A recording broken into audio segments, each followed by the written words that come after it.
Ei pessoal, aqui é a Thalita e hoje a gente vai conversar de novo sobre O Tempo e o Vento do Érico Veríssimo. Semana passada, ou semana retrasada, teve um vídeo aqui no canal convidando vocês para me acompanharem na leitura dessa saga super importante da nossa literatura. Eu vou deixar ele aqui em cima nos cards para quem quiser conferir como vai funcionar a nossa leitura conjunta. Mas hoje eu vim trazer aqui um vídeo de apresentação da obra, dando um pouco mais de informações sobre a história, sobre o contexto, realmente para a gente entender melhor essa leitura e aproveitar melhor essa leitura. Não vai ser exatamente um vídeo de resenha, porque eu ainda não li o livro, estou começando a ler agora, mas é justamente um livro compartilhando com vocês todos os estudos que eu fiz a respeito da obra, tudo que eu aprendi já sobre o contexto dessa obra, realmente para aproveitar melhor a leitura, entender tudo que está no entorno dela. E quem estiver aí iniciando a leitura de O Tempo e o Vento também, quem estiver acompanhando a gente nessa leitura conjunta, eu acho que vai ser um vídeo bem interessante. O Tempo e o Vento é uma trilogia escrita pelo Érico Veríssimo. Muitas pessoas acham que se trata de uma série com mais livros, porque algumas edições, como a minha, trazem essa trilogia dividida em 7 volumes, mas na verdade nós temos 3 livros. O Continente, que como eu falei, na minha edição vem dividido em 2 volumes. O Retrato, que também vem em 2 volumes. E o Arquipélago, que em algumas edições trazem 3 volumes.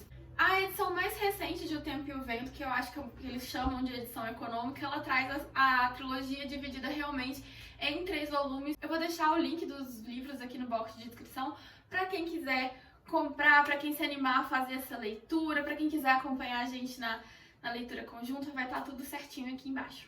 Érico Veríssimo levou mais de 10 anos para escrever esse livro. Ele lançou O Continente em 1949, O Retrato em 1951 e o Arquipélago ele lançou apenas em 1962. Muitas pessoas ficaram até com medo na época de que ele não fosse terminar a trilogia, porque já tinha muito tempo que tinha saído a segunda parte e a saúde do autor não estava tão boa assim, então muita gente ficou com medo dele não conseguir terminar a obra, mas em 1962 ele nos agraciou com o final dessa trilogia, então hoje a gente tem a história completinha para curtir dos termos que o Érico Veríssimo sempre imaginou. Quando ele lançou O Continente, o Érico Veríssimo já era um escritor consagrado, mas O Tempo e o Vento ficou realmente como a obra-prima, a grande obra da sua carreira, e foi um dos livros que tornou ele um dos escritores mais populares da literatura brasileira. Ele é conhecido como a literatura definitiva da região sul, porque ele vai ser uma obra que vai trazer pra gente a história de formação do Rio Grande do Sul, a formação do estado, a formação da região.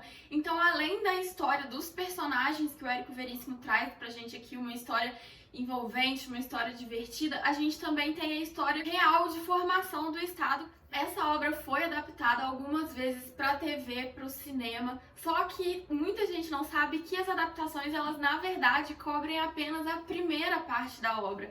A adaptação do minissérie da Globo, por exemplo, eu acho que ela cobre apenas a primeira parte do primeiro livro.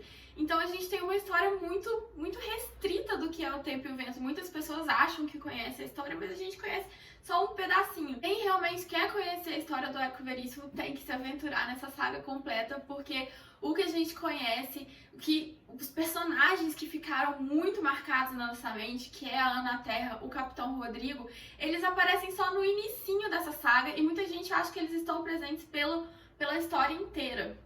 Inclusive, essa primeira parte de O Tempo e o Vento é a parte mais popular, é a parte mais lida. Muitas pessoas leem apenas O Continente e acabam abandonando a história. E os personagens ficaram tão populares que eles acabaram ganhando edições separadas dos seus capítulos.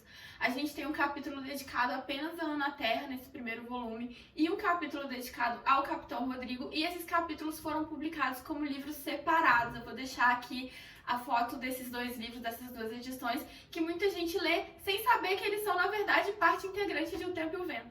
Essa trilogia, ela cobre 200 anos da história do Rio Grande do Sul, sendo que os 150 primeiros anos ele está todo condensado em Continente na primeira parte, e na segunda e na terceira parte a gente vai ter diluído os últimos 50 anos que ela vai se referir. O Veríssimo escreveu esse livro em 1945, então a gente estava ali no final do Estado Novo, no final da Segunda Guerra Mundial, entrando na Guerra Fria, então o mundo como um todo estava passando por um período muito conturbado. O Érico Veríssimo ele fala que o Brasil estava no momento de se redescobrir, de se redefinir, entender para onde que ele está indo, e é nesse caldeirão de sentimentos e de emoção, nesse ambiente tão turbulento da história, que ele vai se voltar para a história do seu estado e vai reconstituir essa história. Ele quer realmente entender como o Brasil chegou no estado que a gente estava, com o governo do Getúlio Vargas, que foi uma ditadura, mas ao mesmo tempo um governo popular. Muitas pessoas amavam, idolatravam o Getúlio, e ele quer entender como a gente chegou nesse ponto da nossa história. O livro ele termina justamente com o governo de Getúlio Vargas, então assim, ele cobre realmente toda a história do Brasil até aquele momento. E é muito interessante que ele parte da história do Rio Grande do Sul, o foco é o Rio Grande do Sul, mas a partir daquela história a gente pode ter uma visão geral, uma visão nacional do que estava acontecendo no nosso país. Essa obra é uma obra regionalista. Quando a gente pensa em obras regionalistas, normalmente a gente associa a região Nordeste, porque muitos escritores nordestinos que trouxeram a cultura nordestina, o sofrimento do povo nordestino ficaram muito famosos e são muito falados. E a gente esquece que o romance regionalista ele pode retratar, e ele retratou várias partes do Brasil, não apenas o Nordeste, apesar de esse ter sido o que ganhou mais visibilidade, que ganhou mais nome na nossa literatura. Mas aqui a gente tem uma obra regionalista do Sul, que vai nos contar a cultura da região Sul, a história da região Sul. E esse livro ele mistura muito ficção com a nossa história real. Ele interconecta a vida dos personagens com o que realmente estava acontecendo no Brasil naquele momento. Então, para entender a obra de O Tempo e o Vento, a gente precisa entender, conhecer um pouco a história do Rio Grande do Sul, a história da sua formação, como foram ali os primeiros anos da sua formação, porque essa obra ela tá envolvida, ela tá imersa nessa história. Então, se a gente entende o contexto em que ela está se passando, fica muito mais fácil a gente entender a motivação dos personagens, os conflitos políticos que os personagens estavam envolvidos. A colonização do Rio Grande do Sul ela foi feita principalmente por alemães, italianos e açorianos, que são portugueses de uma região específica de Portugal, que é de Açores. Tanto que hoje a gente tem muito presente a cultura alemã, a cultura italiana na região. A colonização da região sul foi um capítulo mais recente da nossa história, foi uma das últimas partes do país a ser colonizada, porque os portugueses chegaram pelo Nordeste, começaram a colonizar primeiro aquela região e foram descendo pelo Sudeste. Chegando no Sudeste, é uma região muito acidentada, com muitos morros, muitas montanhas para atravessar, então isso também já dificultou a descida dos portugueses até chegar à região sul. E também pelo fato deles terem encontrado na região de Minas Gerais, São Paulo, o ouro, que foi uma riqueza que atraiu muita atenção deles e que prendeu eles naquela região, porque eles já tinham encontrado coisas que interessavam. Então não tinha tanto incentivo assim para continuar descendo, junto com a questão toda da dificuldade da exploração da região. Então a região sul acabou realmente ficando para uma colonização mais tardia. Nesse primeiro momento, a região era só visitada por aventureiros que queriam ir ali para capturar os índios, para transformar em escravos. Ele não tinha realmente uma colonização organizada. Tanto que no início do século XVIII, essa região, aí 200 anos depois da descoberta do Brasil, essa região ainda era considerada como uma terra de ninguém. E os jesuítas começaram a ir para a região sul para catequizar os índios. A primeira movimentação ali de brancos europeus na região foram por esses padres jesuítas que começaram a montar missões naquele local. Eles vão ser expulsos da região pelos bandeirantes em 1641, mas como eu falei, como tinha muita dificuldade de acesso, já tinha o interesse dos bandeirantes na região de Minas Gerais ali por conta do ouro, eles vão ser expulsos, mas a terra vai acabar ficando abandonada de novo e os jesuítas voltam para continuar o seu catecismo dos índios da região. A região sul também vai ser um ponto de conflito entre Portugal e Espanha, porque antes de Portugal chegar com a colonização efetiva, a Espanha já estava fazendo uma colonização ali na fronteira do que hoje a gente conhece como fronteira da Argentina, Paraguai e Brasil. Ela já tinha instalado a colônia de Sacramento, depois vai instalar a cidade de Montevidéu, então a região começa a ficar com muita influência da coroa espanhola.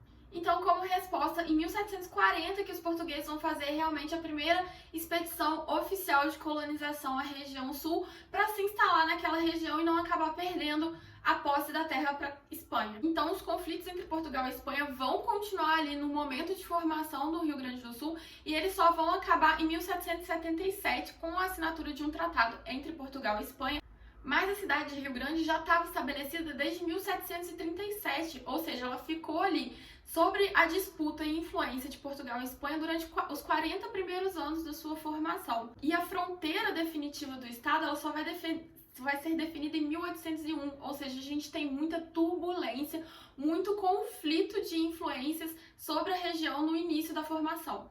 E todos esses conflitos que eu falei com vocês vai estar presente na primeira parte de O Tempo e o Vento. O continente ele traz, como eu falei, os 150 primeiros anos da história, então ele traz realmente a formação do Rio Grande do Sul, com todas essas disputas, com todas essas batalhas entre Portugal e Espanha, que vai acabar gerando batalhas entre as próprias pessoas que moravam naquela região, porque eles acabam tendo visões políticas opostas, cada um defendendo um partido, cada um achando que algum caminho é melhor para o Rio Grande do Sul, que vai ser muito refletido aqui com os conflitos que a família Terra Cambará vai acabar enfrentando. Inclusive, entrando na história em si, a gente começa o continente justamente com um cerco que está acontecendo à família Terra Cambará. Elas estão presas ali no sobrado da família, justamente por esses conflitos políticos que ela é envolvida.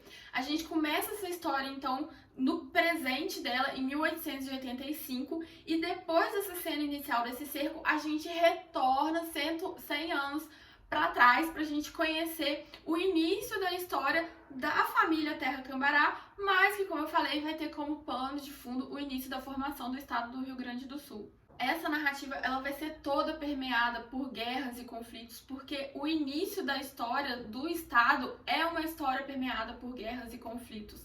Tanto para as guerras ali para a ocupação, as guerras contra os índios, quanto essa disputa entre Portugal e Espanha pela terra. Mas ela é uma história contada não a partir do ponto de vista de quem vai para essa guerra, de quem vai enfrentar essas batalhas, mas do ponto de vista de quem fica nas fazendas, de quem fica em casa esperando pelo retorno dos homens.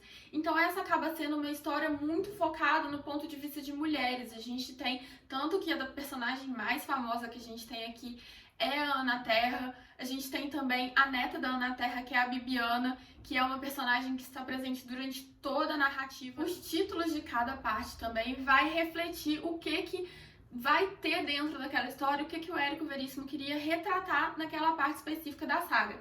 E em Continente a gente tem a formação do estado, a formação da família Terra Cambará, justamente o Continente trazendo essa ideia de formação de unidade, de crescimento, da solidez da família. O retrato, ele já vai fazer referência a um retrato que o capitão Rodrigo Cambará vai fazer sobre si mesmo e vai ficar pendurado na parede do sobrado. E esse retrato, ele representa muito a evolução da família, a evolução e transformação desse personagem. Então esse retrato, ele é um símbolo da transformação e de tudo que a família vai estar passando nas primeiras décadas do século XX. Por fim, a gente vai ter o arquipélago, que é quando começa a se desintegrar a família. Cada personagem vai estar em um ponto da sua vida, vai estar espalhando pelo país, eles vão se tornando ilhas, não tem mais aquela força da união inicial. Aqui a gente tem a decadência dos estancieiros, que foi a grande força formadora do estado do Rio Grande do Sul. A gente tem a decadência dos estancieiros cedendo lugar para os imigrantes. Então a gente tem justamente esse distanciamento. Quem era o continente foi se transformando em pequenas ilhas. Bom, pessoal, como eu falei, esse vídeo é realmente uma introdução ao Tempo e o Vento, uma contextualização da obra, explicando um pouco o que a gente vai encontrar aqui nessa história, explicando o momento que o Brasil estava passando durante essa história, pra gente entender realmente tudo que o Érico quis nos transmitir, toda a força que essa obra tem.